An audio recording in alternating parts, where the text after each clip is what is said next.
apologetics must be a part of church discipleship. That's why morality is relative in Americans throughout the West today, because man now determines truth. And I believe that that's why the nation is in the state it's in, because they don't know the Word of God, and because the church has failed, in a sense, to hold forth the Word of God in the midst of a crooked and perverse generation. Welcome to Heritage of Truth. Today our guest is Sharon Jaynes. Welcome, Sharon. Thanks. I'm glad to be here. Now, Sharon has written a book called Lovestruck, Discovering God's Design for Romance, Marriage, and Sexual Intimacy from the Song of Solomon. And what's really interesting to me is that she lives in Weddington. So a person from Weddington has written a book on marriage. That's right. That's right. So what has prompted you to write a book about marriage? Especially this one. Well, I've written books about marriage before, but to be honest with you, I think for most of my life I read the Song of Solomon as an allegory. And probably because to read it differently and to read it literally was almost embarrassing to me, you know, and I didn't understand what they were talking about for a lot of it. But I work with Proverbs 31 Ministries and write devotions for them, and write a little bit. Sometimes they have an app called the First 5 app, and it's very short little devotions on how to start your day, your first 5 minutes of every day with God. So they were going through the Bible, and they got to the Song of Solomon, and people were getting a little uncomfortable. So they said, well, let's ask Sharon, because she's written on marriage before. So those devotions were pretty short, but once I got into the Song of Solomon and started looking at what the Hebrew words really meant and looking at it from a literal perspective, I was just so intrigued by it that I wanted to really learn more. So all summer, I just stuck with those 8 little chapters. And then for the next 3 months, you know, I went back and learned more and more. And here's one thing that really intrigued me. I have to tell you this little story. One day, I was going through a junk drawer at my mom's house, and I was looking for a pen, and I came across, and you'll probably remember these, but I came across this little cardboard envelope that was a record that my father had made for my mother when he was in the Korean War. Remember they used to do that way back when, and it had, you know, it's addressed to her, and I looked at the date, and it was the first year they were married. So I put that little record on and listened to it, and honestly, I was stunned. And let me tell you why. He talked about how much he loved her, how he missed her, thanked her for living with his mother while he was gone, and he had so much emotion in his voice, it was just cracking. And I just stood there, and I looked at that envelope, and I said, oh my goodness, how in the world did this happen? Because you see, from my earliest remembrance, my parents didn't even like each other. They fought verbally, they fought physically. My dad would hit my mom, he drank a lot. I remember hiding in the closet as a little girl and pulling up the covers, and just because I was so afraid at night. And you know, that went all the way through my childhood. Till God did something miraculous in my family later. But I held that envelope in my hand and thought, how did that happen? How did it happen that a couple that loved each other so much in the beginning end up having this kind of marriage with the fighting and then the months of silence? And when I started studying the Song of Solomon, I saw that he warned against that. You know, not that in particular, that one thing of violence and of fighting, but the first 2 chapters, the man is basically pursuing the woman, and the woman is really excited about it. Starts with the verse, kiss me with the kisses of your mouth. So, you know, she's already fallen in love with this fella. And we don't know if it's really Solomon, King Solomon or not, but we think he probably wrote it as a song. But he wrote it as a song to show what romance and marriage should be like. So the first 2 chapters, when they're in what we would call the dating stage, but the courting stage, or whatever you want to call it, they are going back and forth about how much they love each other, giving each other compliments. And then he stops and he says, catch for us the little foxes. And I had to think about that. Now, who was he talking to? Because it's only three primary characters in the book. There's the beloved, or the man, and then there's the Shulamite, or the woman, and they're the friends. I call them the backup singers. So it's not them. So who's he talking to? Well, I think he's talking to God when he says, catch for us the little foxes. So then I had to go back and say, what is that? What does that mean, catch for us the little foxes? And back then, the whole scene is kind of taking place at a vineyard where they're, growing the grapes for the wine. Right. And in the spring, the little foxes would creep in and steal the fruit. So what he's praying basically is, catch for us, Lord, catch for us anything that can come into our marriage, or anyone that can come into our marriage and steal the fruit of our love. And, foxes can be so many things in a marriage, can't they? I mean, they can be jealousy, anger, putting children before the marriage. Football. Football, sports, being in love with the remote control, or loving to cuddle up with a good book at night instead of your husband. I mean, the list is endless, really. But there's one little fox in marriage that, if we don't watch out for, can turn into a big fox. And that is apathy, or indifference, of taking each other for granted and just not caring about the marriage anymore. And we see that in chapter 2. He was concerned about that. Catch for us the little foxes. And then we see, he said it could happen. And then we see it did happen. They end up, the man and the woman, they get married. We get to see a little bit of the ceremony, and there's so much symbolism in there for us to learn from, about how to have a covenant instead of a contract, and about what the mother did to let her son go. There's so much richness in there. But then we see the honeymoon next, and it's very explicit. It's it's like we're looking in their window, but there is nothing sordid about it. It's just beautiful. And we get to see what God intends for a husband and wife. But then we go to the next chapter. And all of a sudden, this woman who was so passionate and couldn't be married, she's saying, I'm not so interested anymore. Basically, he comes knocking, because a king would often live in a different quarters, and comes knocking at her door, and she says, no thanks, not interested. And basically, that's what can happen in a marriage. And it's really talking about the sexual intimacy there, but it can happen with any part of our marriage.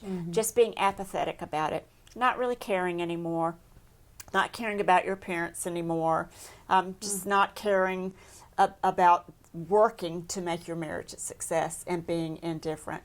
And when we see, we need to pay attention to when we're starting to feel indifferent, or being apathetic towards our husbands, and the other way around, because when that happens, we're in trouble. And I think even with my parents, even though, I don't know when all the violence and the arguing started, there was a point when it didn't happen all at once, but it kind of crept in. Jeanne, I had a weeping willow tree that died in my yard. It blew over in a storm. This was about 4 weeks ago.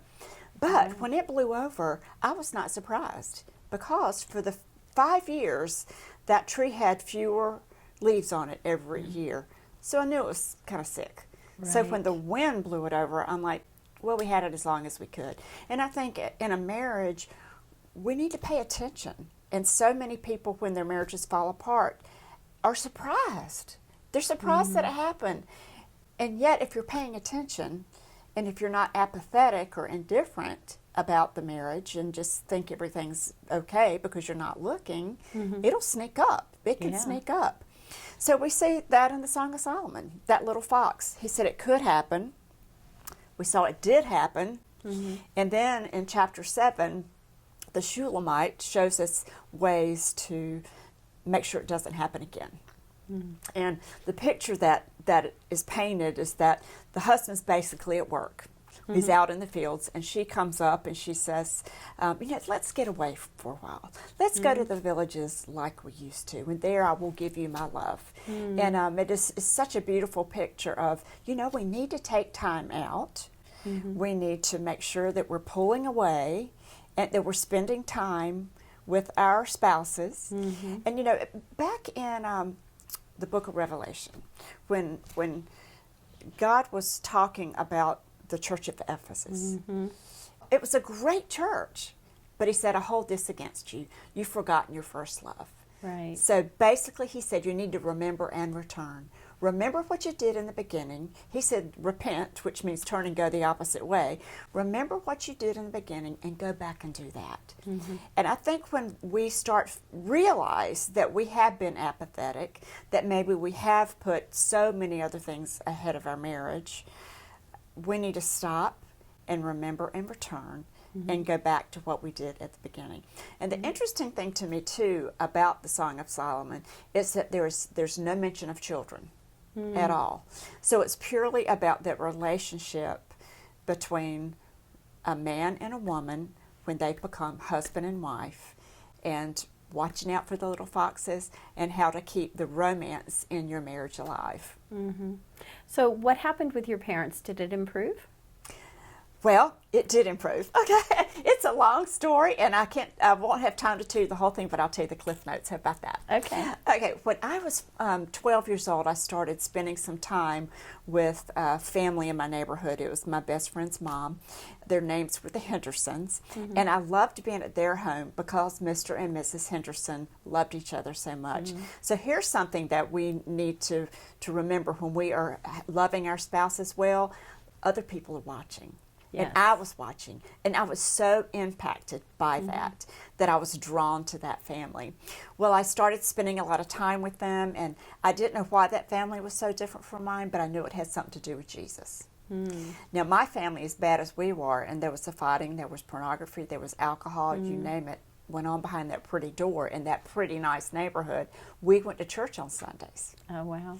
And we went to church, sometimes fighting all the way, but what we had was a religion in our life. And when I started going to church with the Hendersons, when I would spend the night with my little best friend on Saturday nights, I saw that they had a relationship with Jesus Christ. And I figured that out in my little 14-year-old mind. And at first I thought Mrs. Henderson was a little odd because she talked about Jesus like she knew him personally.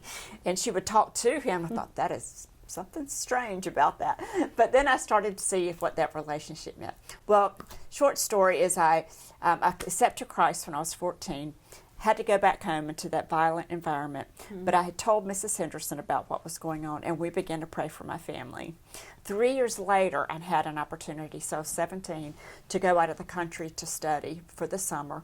I said, well, I told my little group of 17-year-old friends, and you know, when you've got 17-year-olds on fire for Jesus, it is a sight to behold, isn't it? Oh, yes. Well, we were so on fire, and this was back in the Jesus movement, and I said, I can't go, I can't leave my family, because by this time in my life, when they fought, I wasn't hiding anymore, I was breaking them up.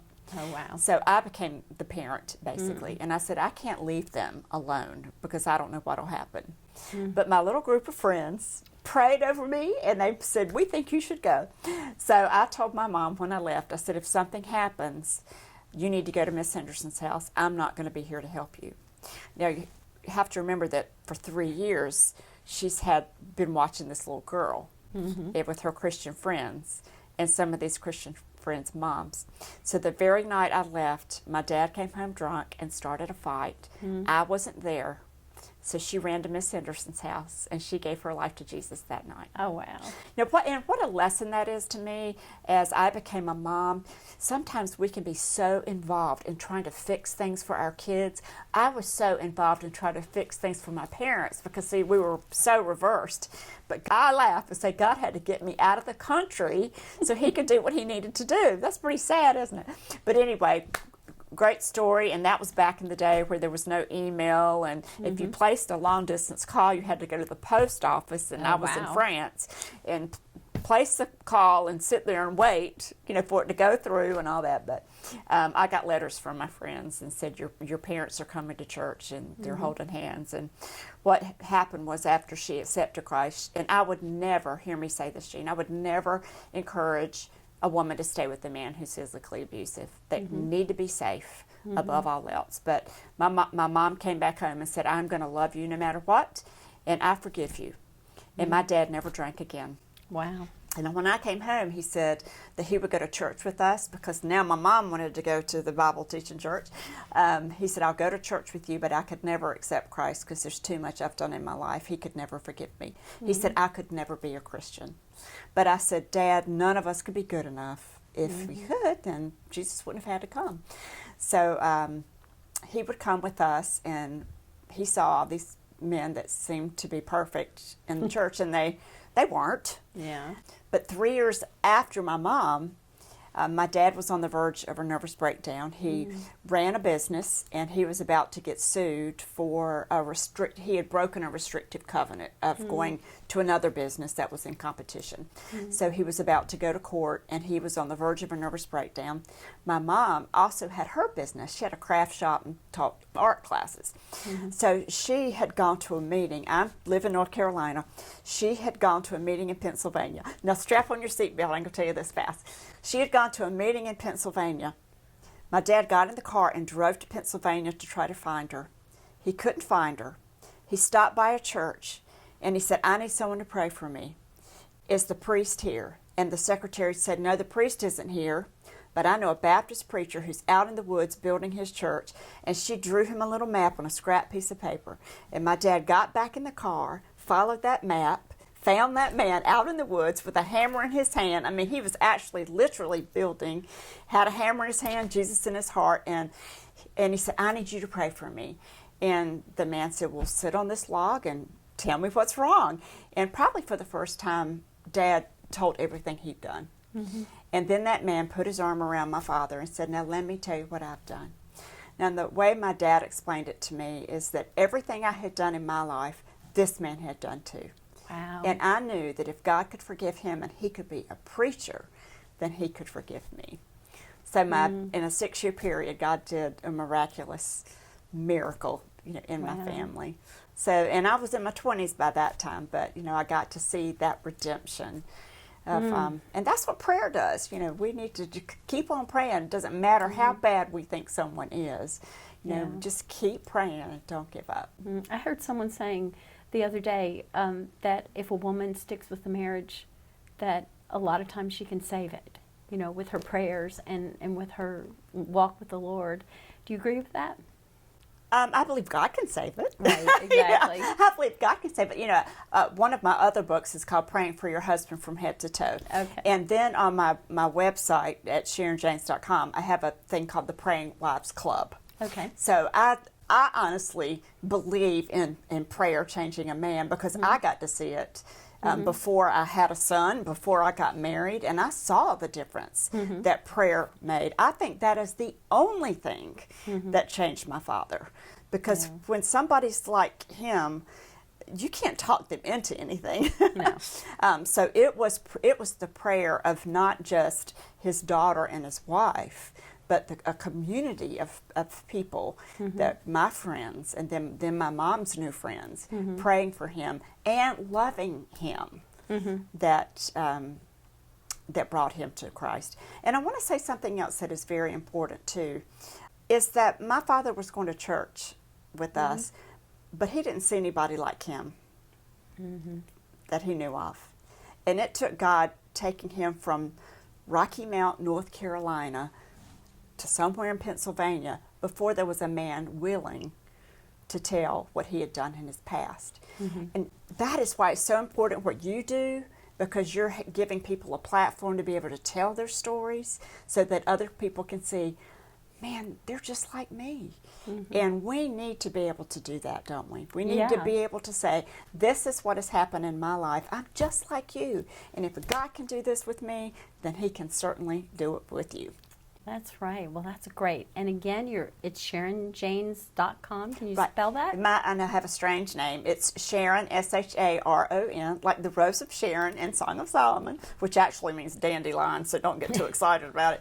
And then the last name is kind of odd. It's J-A-Y-N as in Nancy, E-S. So SharonJaynes.com. And you can find Lovestruck there or any place, any other stores. And then we have the Praying Wives Club where we come together and pray. Well, it sounds like that's going to be a place a lot of people are going to want to go to, the Praying Wives Club.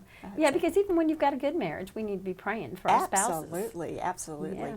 And when I got married and I was sitting there in my wedding dress looking in the mirror before I went out, and it just hit me, and I thought, doesn't everybody feel this way on their wedding day? And what could possibly go wrong from the way I feel now for marriages to fall apart? Am I different from anybody else? And I decided that I was going to do everything within my power to have a great marriage. But I found out the problem with that sentence is in my power. My power, right. And I don't really have it. So that's when I knew. It took me a little while to discover it, but I had to become a woman of prayer to pray for my marriage and to pray for my husband. Okay, well, thank you so much for being our guest. Thank you. Thanks for having me. I know whom I have believed, and am persuaded